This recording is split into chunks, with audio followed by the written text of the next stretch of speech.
कि हमारे ग्राम सभा के लोग सुबह रोज़ आते हैं, यही कहते हैं कि भैया कहिए तो है ईंटवा उठवा उखाड़ के हम लोग 1 घंटे के अंदर फेंक दें, लेकिन हम कहते हैं नहीं, कानूनी प्रक्रिया से हम लोग ही गिराएंगे, लेकिन कानून प्रक्रिया से। जैसे चाहिए कि आप कितना निर्दयी हत्या किए हो, हत्या करने के बाद वो टीका लगा रहे हैं, टीका लगा के देश दुनिया को दिखा रहे हो हम पुजारी हैं। और जैसे लग रहा था कि हम कुछ किए ही नहीं, लेकिन हरामखोर गला ऐसा निर्मम हत्या किया। एक ताइक्वांडो खिलाड़ी का, एक हमारे भारत का समझ लो शान था, समझ ली। आज एक एक व्यक्ति गाली उसको दे रहे हैं। दोस्तों नमस्कार, इस समय मैं जौनपुर ज़िले में मौजूद हूँ और कोर्ट में हम लोग हैं। जैसा कि आप लोग जान रहे हैं, अनुराग हत्याकांड, अनुराग को 3 से 4 महीने लगभग हो गया है, अभी आज तक उसका कोई न्याय उसको नहीं मिला। और प्रधान जी जो है बार बार तारीख पड़ रहा है और कोर्ट का चक्कर लगा रहे हैं।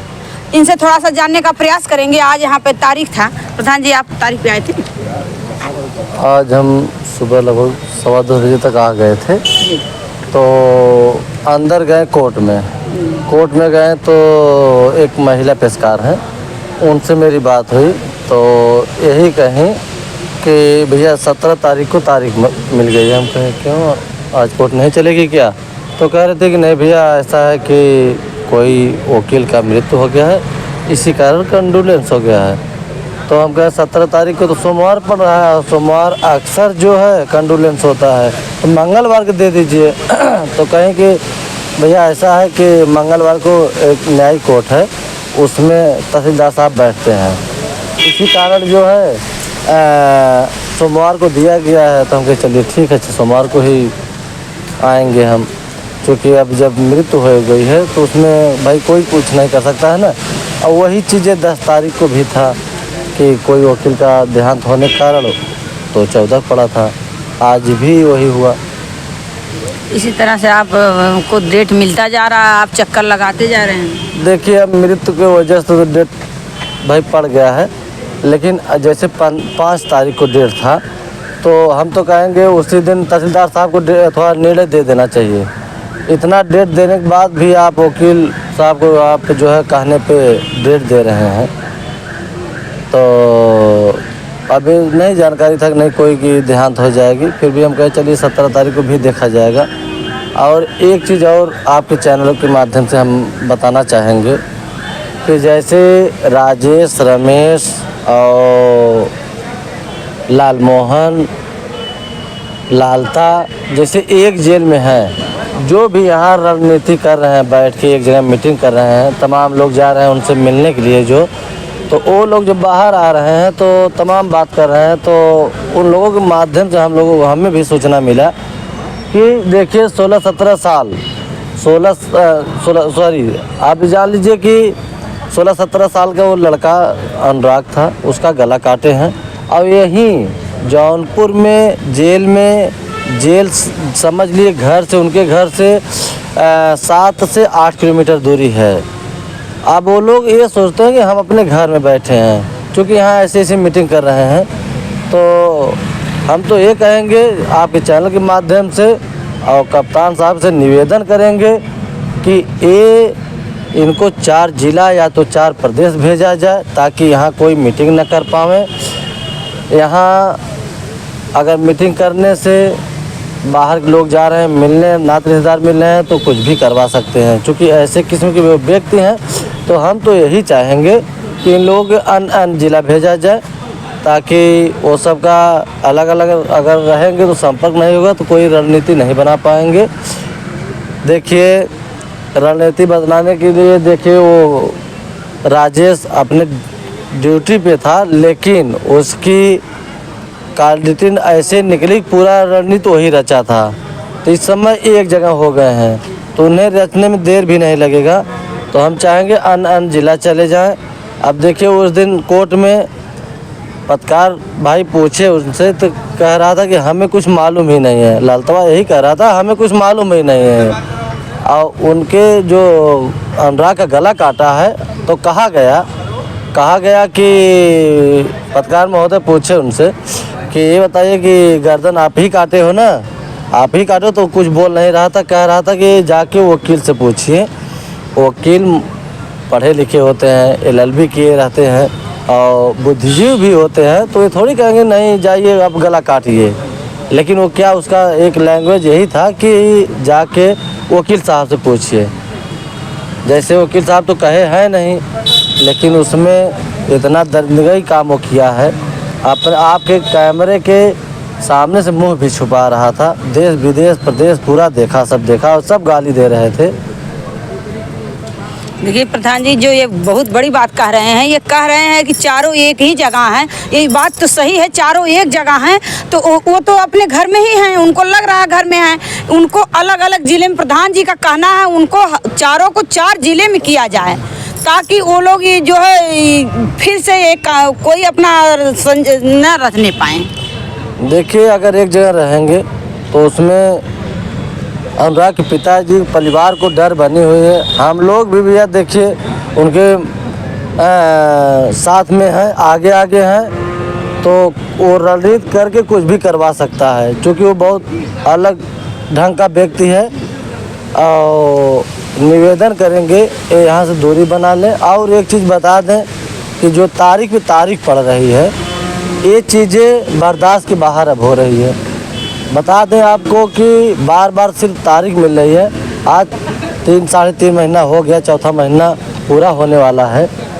समझ लीजिए कि दौड़ते दौड़ते सिर्फ तारीख मिल रही है। अगर एक एक कदम हम लोगों को उस फाइल को देख के अगर किए होते, तब ले अब तक निर्णय मिल गया होता। सिर्फ इतना तारीख में सिर्फ 2 काम हुआ है। क्या हुआ है कि बस लेखपाल की गवाही जिरा हुआ है। और एक चीज़ कि उस दिन तहसीलदार साहब देखने बाद यही कहें कि एक मौका और दे रहे हैं, जो साख जुटाना है जुटा लीजिए। अच्छा, 5 तारीख को होता है तो कहते हैं कि 10 तारीख को या हम खारिज कर देंगे, मतलब लास्ट फाइनल था और आपके साथ कुछ जनता भी आती है। फिर 10 तारीख को ही तारीख पड़ जाती है, तो इसके बाद क्या आप लोगों को आक्रोश या गुस्सा नहीं आता है जिलाधिकारी के ऐसे बयानों पर? देखिए, आज बता दें कि उस समय हमारे ग्राम सभा के लोग बहुत लोग आए थे और बहुत क्रोध में सब जान लीजिए कि बहुत मायूसी में लौट के गए कि आज उस दिन बहुत आस लगा के आए थे, चूँकि तहसीलदार साहब के कहने की वजह से। और बता दें आपको कि हमारे ग्राम सभा के लोग सुबह रोज़ आते हैं, यही कहते हैं कि भैया कहिए तो यही ईंटवा उखाड़ के हम लोग 1 घंटे के अंदर फेंक दें। लेकिन हम कहते हैं नहीं, कानूनी प्रक्रिया से हम लोग ही गिराएंगे, लेकिन कानून प्रक्रिया से। जैसे हम लोगों के भी हम प्रधान अगर हैं ग्राम सभा के, तो हम लोगों को समझ संविधान में है जो सरकारी ज़मीनें हैं, ग्राम समाज की ज़मीन है, जैसे घुरगड्डा हो गया, खरिहान हो गया, जो भी GS की ज़मीन है, जो भी सरकारी ज़मीन है, बता दें आपको कि वो ज़मीन को हम लोग का इतना अधिकार है कि जैसे उसको हम लोग खाली करा के बता दें कि जैसे बाउंड्री करा देंगे, उसमें खेल मैदान बना सकते हैं। और जैसे कोटेदार अपना राशन बांटते हैं घर पे, वो भी दुकान है हम लोगों के अंडर में, हम लोग सरकारी ज़मीन में दुकान भी बनवा सकते हैं, ताकि कोटेदार साहब अपना वहाँ राशन गिरा के आराम से गाँव वालों को बांट सकें। और स्वास्थ्य केंद्र भी बनवा सकते हैं, घुरगड्ढा बनवा सकते हैं, बर्मी बनवा सकते हैं, मतलब तमाम सरकारी चीज़ें हम लोग बना सकते हैं। लेकिन एक बात बता दें आपको कि वो ज़मीन सरकारी है, क्योंकि हम उसको चिन्हित किए हैं और कराए हैं। क्योंकि आज के डेट में देखिए उस पर लिस्ट चिपकी थी उस मकान पे। क्यों चिपका था कि वो सरकारी में था, उसमें जुर्माना भी लगा था, उसमें जुर्माना भी 76,000 रुपये कुछ लगा है। तो जायज़ से वो चिन्हित किया है, वो सरकारी ज़मीन है, बंजर में है। और हम लोगों का भी एक संविधान में है कि हम लोग एक बैठकर कार्रवाई लिख के ग्राम सभा को दस्तखत करा के, और तमाम उस पर दस्तखत होगी। ये आपको जब कोर्ट मांगेगी तो हम उस फाइल को हम पेश करेंगे। अभी तो बताना बहुत ज़रूरी नहीं है, लेकिन एक बार बता दें, वो मकान हम लोगों के भी अधिकार है गिराने का, और अपने कानूनी प्रक्रिया से वो मकान गिरेगा। और आप तो संविधान का इंतजार कर रहे हैं प्रशासन के द्वारा, जो है आप अभी कितने दिन तक इंतजार करेंगे? भैया, हम संविधान की बात ये किए हैं कि हम लोगों का भी अधिकार है।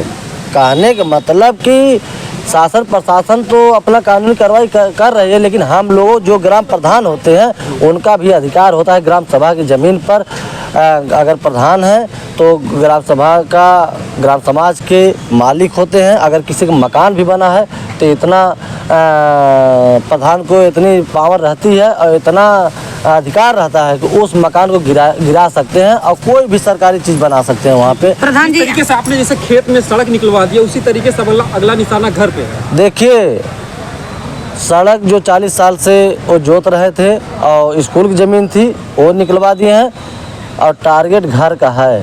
आज आपके चैनल के माध्यम से हम बता रहे हैं, देश दुनिया को, प्रदेश को बता रहे हैं, भारत को बता रहे हैं कि टारगेट है तो गिरेगा। कितने दिन तक इंतजार करेंगे? जिस तरीके तारीख पे तारीख पड़ रही है और आप लोग दौड़ते दौड़ते आज जो आपके चेहरे से लग रहा है कि आपको भी अंदर से गुस्सा आ रहा है। देखिए, बता दें कि अगर दीपावली को हमारे घर दिया नहीं जला है तो होली अगर बीतेगी तो ज़रूर इतना हम लोग तो करेंगे ही कि थोड़ा सा शांति मिलेगी और टीका लगा के हम लोग पैर छू के आशीर्वाद बुजुर्गों से लेंगे। अब इतना भी आप समझ जाइए कि इसके बीच में कब क्या हो सकता है। प्रधान जी, आप कह रहे थे कि जो है हम सब कागज तैयार कर चुके हैं, अगर कानूनी प्रक्रिया से नहीं होगी तो हम उसको गिरवा देंगे। ज़रूर गिरवाएंगे। आपके चैनल पे बोल रहे हैं कि वो गिरेगा मकान। हमारी भी फाइल तैयार हो गई है 95%। अगर इतनी तेज़ 95% हमारी फाइल तैयार हो सकती है तो सोच लीजिए 5% आँख पलकने उठने में वो 5% वो तैयार हो जाएगी। अब बता दिए आपके, एक समझ लीजिए इशारा ही काफ़ी है। वो हम लोग फाइल अपना तैयार कर लिए हैं। हमें जैसे ज़बरदस्ती और चोरी से काम नहीं करना है। हम अपने जब भी करेंगे कानूनी प्रक्रिया से, ताकि वो अगर कोर्ट में जाएं, उनके नात रिश्तेदार हों, चाहे उनके परिवार हों, चाहे लालता की औरत हो, चाहे लालमोहन की औरत हो, अगर कोर्ट में जाएंगी तो हम अपनी वो क्या पेश करेंगे? वो तो सरकारी ज़मीन है, क्या साक्ष्य जुटाएंगे कि पुराना मकान है 50 साल, 100 साल, 200 साल। हम भी सुने हैं प्रधान जी कि वो लालता की औरत आई थी पिछली बार और आपसे शायद मिली भी थी आप की जो है। देखिए, मिली नहीं थी। और एक बात देखिए, हम छोड़ दें, बता दें आपको कि जैसे उन लोगों को परिवार या नात रिश्तेदार अगर वो सब अगर जाएंगे कोर्ट में तो कोर्ट में वो सब हमारे फाइल से कभी पूरे जीवन नहीं बीस हो सकते हैं, क्योंकि वो ग्राम समाज की ज़मीन है। हम लोग अधिकार है और होना तय है और गिरेगा। ये बता दे रहे हैं आपके चैनल पे, गिरना एक नहीं कई हज़ार कई लाखों % है, गिरेगा। और जो कह रही हैं आप, मुलाकात मेरी नहीं हुई थी, मैं आया था उस दिन कोर्ट में जी। तो उस दिन 5 तारीख को तो हम उसको देखे नहीं। हमारे साथ में पवन शिवम थे और लोग थे।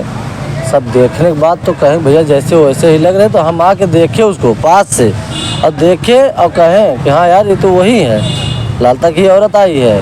और सोच लीजिए उसके शर्म नहीं आ रहा है कि एक सरकारी ज़मीन के लड़ने के लिए वो आ रही है और किसी का बेटा गला काटा गया और उसका तनिस भी तरस नहीं, तनिस भी उसके अंदर शिकन नहीं था। वो तो जान रहे कि हमारा 2 बेटे हैं तो बंद हैं, संबंध क्या है समझ लीजिए, वो घर में है। और एक चीज़ उसका हम वीडियो बनाए थे, आपके लोगों के चैनल के माध्यम से पूरा देश दुनिया देखा भी। और यहाँ पे आके वो समझ लीजिए कि शर्म आना चाहिए उसको, बहुत सब गाली दे रहे थे। सरकारी ज़मीन के लिए लड़ाई लड़ने आ रही थी। वो सोच रहे थे कि मेरे ही पति का नाम की ज़मीन है, सरकारी ज़मीन। वो सब सोचते हैं कि मेरे पति का नाम है। अभी उसको शान से आ रही है लड़ाई का, मतलब इसको कोर्ट में शान से आ रही है। और ये भी आप कहे हैं कि वो जो है गला काटा, उससे जब पत्रकार लोग पूछे तो बोला वकील से पूछिए, तो काटा तो वो है और वकील से क्यों? देखिए, जब उस समय कोर्ट में उन लोगों का तारीख थी आए थे, उस समय मीडिया भाई आप लोगों के चैनल के माध्यम से पूछा गया तो कह रहा था, ललतवा कह रहा था कि हमें कुछ मालूम ही नहीं है, हमें कुछ पता ही नहीं है, ऐसे बोल रहा था। और एक चीज़ बता दें कि जो गला काटा वो कह रहा वकील से पूछिए, क्या वकील से पूछ के वो गला काटा था? देखिए, फिर जब पत्रकार भाई लोग पूछे, उनसे रमेशवास पूछा गया तो वो कह रहा था कि कई बार पूछने बाद पहले तो अपना चेहरा छुपा रहा था कि कैमरे के सामने हम न आए। तो बता दे आपको, देखे हम वहाँ पे कि कह रहा था कि वकील से पूछिए, अपना चेहरा छुपाते हुए टीका लगाया था। टीका आप देखे होंगे और पूरा देश देखा, हरामखोर जैसे लग रहा था कि कहीं का पूजा उजा करके आ रहा कोई महात्मा, कहीं पुजारी बना हुआ है। उस हरामखोर के चाहिए कि आप कितना निर्दयी हत्या किए हो। हत्या करने के बाद वो टीका लगा रहे हैं। टीका लगा के देश दुनिया को दिखा रहे हो हम पुजारी हैं। और जैसे लग रहा था कि हम कुछ किए ही नहीं, लेकिन हरामखोर गला ऐसा निर्मम हत्या किया। एक ताइक्वांडो खिलाड़ी का, एक हमारे भारत का समझ लो शान था। समझ ली आज एक एक व्यक्ति गाली उसको दे रहे हैं, और उसी को नहीं उनके पूरे परिवार को दे रहे हैं, और पूरे नात रिश्तेदार जो लगे हुए हैं उनको दे रहे हैं। उनके समझ लीजिए हम वकील साहब से भी, लोगों से, वकील अधिवक्ता लोगों से निवेदन करेंगे उसको केस को छोड़ दो, चूँकि जना ताकि उसके समझ में आवे, उसको समझ में आवे कि आज एक बच्चा का साग मुरई की तरह गला काटने पे हमें क्या सज़ा मिला। आज हमारा कोई साथ नहीं दे रहा है। हम तो देखिए जब तक जिंदा रहेंगे उसका एकदम नाश नाबूद कर देंगे, और उसको चलने नहीं देंगे, चाहे जो हो जाएगा हमारे ऊपर, चाहे समझ लीजिए चाहे जय भर पड़ जाए। लेकिन अब उसको वो अच्छे आदमी से उसका भेंट हो गया है। वो तो समझ लीजिए एक गरीब का, एक समझ लीजिए कि एक कमज़ोर का गला काटा है। समझ लीजिए राम जी तो एक बहुत अलग ढंग के व्यक्ति, बहुत सीधे स्वभाव के हैं, सब आज दुनिया देख भी रही है। और अब अच्छे आदमी से उसको पाला पड़ गया, उसको हम सबक सिखा देंगे और अच्छे ढंग से। प्रधान जी आप कह रहे हैं हम सबक सिखा देंगे, लेकिन वो जेल चारों लोग एक जगह हैं और कभी छूटने का भी चांस भी उनको है, छूट जाएंगे तो आप पे भी तो हमला कर सकते हैं। देखिए बता दें आपको डर नहीं लगता? नहीं, हम अब वो कमज़ोर परिवार से नहीं है। आप अगर पता कर लीजिएगा, आज हमारे घर में चौथी पीढ़ी प्रधानी हम जीते हैं। हमारे बब्बा के बाप थे, बब्बा पिताजी हम, वो तो कमज़ोर जान के एक समझ लिए अनाथ को गला काटा है।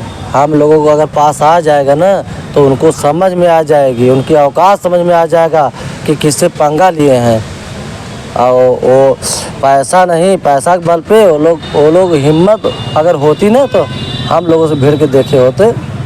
अरे प्रधान जी आप कह रहे हैं भीड़ के देखे थे, लेकिन उसके पास इतना हथियार था क्या? आपके पास उतना हथियार आप देखे थे? अरे उसके हिम्मत ही नहीं है। एक समझ लीजिए आज एक अनाथ बच्चे का, आज राम जी चचा अगर वहाँ घर पे होते ना तब पर भी वो गला नहीं काट पाता। राम जी चचा खुद उस समय अगर देखते कि नहीं हमारे बेटा का गला कट गया तो कई लोगों को मुड़िया उतार देते। उस समय वो कोई भी रहता ये कर देता। ये तो जायज़ सी बात है कि अगर एक बाप के सामने अगर बेटे का गला उतरता तो बाप बैठा नहीं रहता, वो भी कुछ न करता। लेकिन जायज़ सी बात वो थे नहीं वहाँ। वो सही बात है, नहीं बैठते, पता नहीं क्या हो जाता। और एक बात बता दें आपको कि समझ लीजिए कि 10 दिन, मात्र 10 दिन हुआ था। 10 दिन चचा को कलकत्ता गए थे, उसी के बीच में ये हरामखोर एक समझ लीजिए कि वो जान गया कोई है नहीं, इसलिए वो गला उतार दिया। उसकी कहाँ हिम्मत है कि हम लोगों के पास आ जाए। हम लोगों से भिड़ जाएगा तो उसको छठी दूध दिला देते हम लोग। फिर भी ठीक है, बच्चे को गला काटा है और समझ लिए उस परिवार के साथ हम हैं, राम जी चचा के साथ हम हैं।